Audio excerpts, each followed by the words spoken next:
কে কে আছো বলো তো আমার মতো যে টক খেতে এতটাই ভালোবাসো, তার সঙ্গে যদি থাকে আরো তেঁতুল, তাহলে তো পুরো জমেই যায়।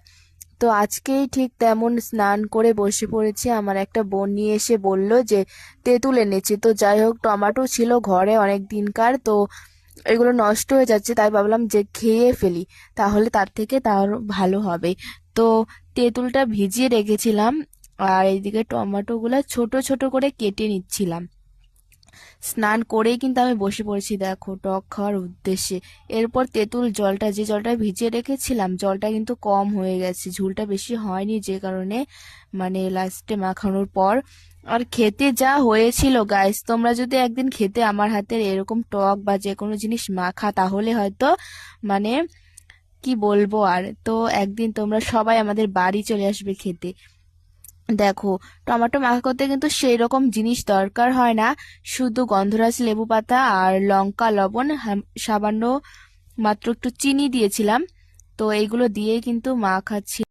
ভিডিওতে একটি লাইক দিবেন, আর যারা এখনও আমার চ্যানেলটা সাবস্ক্রাইব করেননি তারা প্লিজ সাবস্ক্রাইব করবেন এবং পাশের বেল আইকনে ক্লিক করে দিবেন।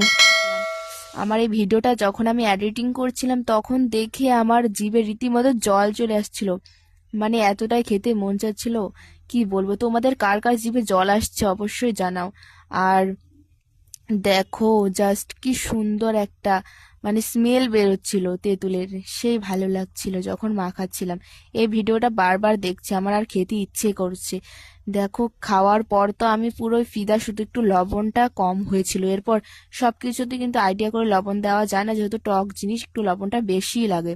আবার বেশি দিলে লাস্টে ঝোলের মধ্যে আবার আবার মানে ওইখানে তিতে হয়ে যায়, সেই জন্য কিন্তু সেই পরিমাণ মতোই দিয়েছিলাম। আর ভিডিওটা কেমন লাগলো অবশ্যই লাইক, কমেন্ট, শেয়ার করতে ভুলবে না। আর কে কে এরকম টক মাখা খেতে চাও আমার হাতের, অবশ্যই জানিও। আমি